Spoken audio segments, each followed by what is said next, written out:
இதை கட் பண்ணி போட்டு வச்சுருக்கேன். இதை அரைச்சி அந்த சவுச்சவு குழம்புல சேர்த்துடலாம். நல்லா குழம்பு கொதித்து அந்த சவுச்சவுலாம் நல்லா வெந்துருச்சு பாருங்கள். இந்த மாதிரி தேவையான உப்பு சேர்த்துடலாம்.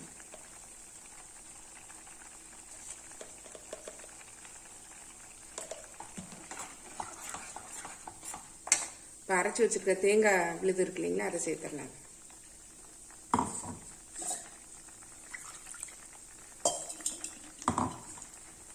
மிக்ஸி ஜாரை அலசி கொஞ்சம் ஊற்றிக்கலாம். அதாவது நமக்கு தேவையான கன்சிஸ்டன்சிக்கு குழம்பை மாற்றிக்கலாம்.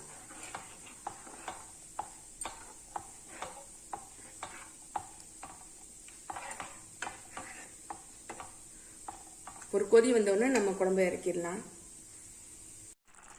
குழம்பு நல்லா கொதிச்சு எண்ணெயெல்லாம் பிரிஞ்சு வந்துருச்சு பாருங்கள். நம்ம இந்த ஸ்டேஜில் கொத்தமல்லி தழை தூவி